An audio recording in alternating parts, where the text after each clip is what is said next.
C'est un projet très ambitieux et très séduisant parce qu'il combine plusieurs aspects.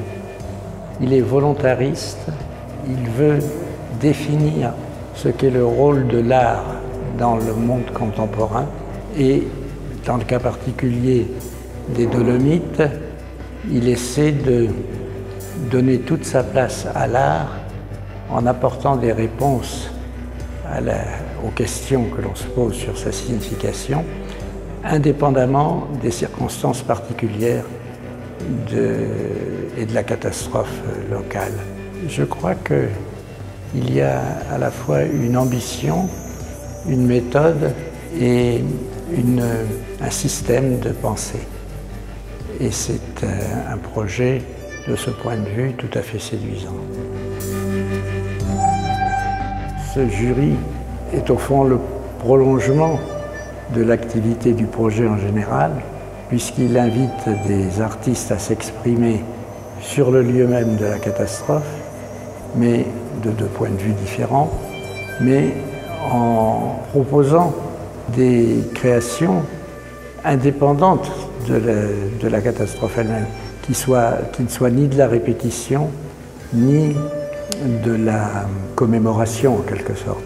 Il s'agit de sortir de l'histoire pour avoir un rapport avec le temps, c'est-à-dire sortir du passé pour envisager le futur. L'art vaut quelque chose s'il commence quelque chose, s'il inaugure quelque chose. Et c'est cette idée de l'inauguration qui me paraît précieuse dans le projet du concours comme dans le projet Dolomites en général. L'inauguration, ça n'est pas le refus du passé, mais c'est l'idée de recommencer. Et cette idée de recommencement me paraît essentielle.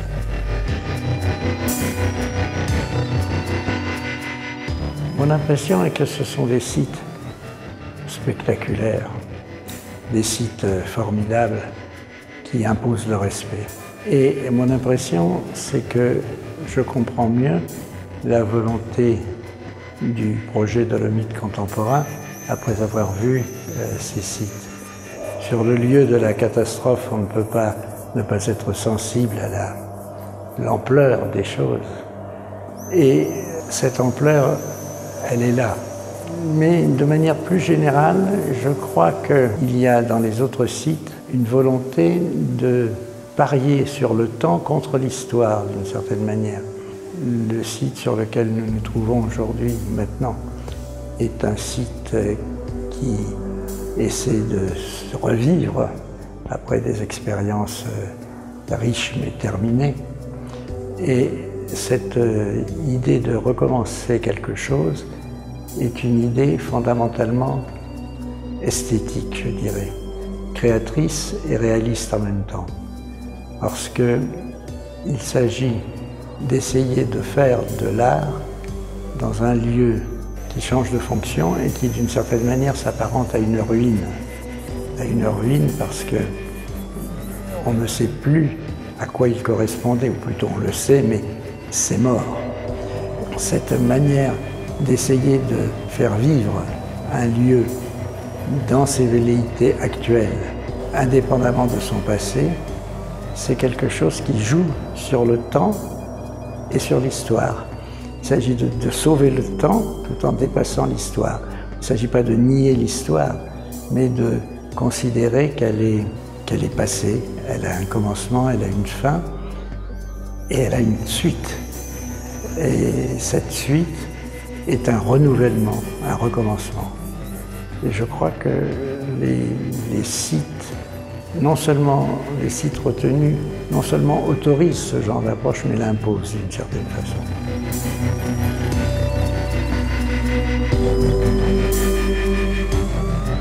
Je crois que l'entreprise Dolomites contemporain est une entreprise ouverte et ambitieuse. Elle a ses risques et elle a ses promesses. Et c'est la balance entre les risques et les promesses qui est belle, justement. C'est la glorieuse incertitude de l'art, comme on dit du sport quelquefois.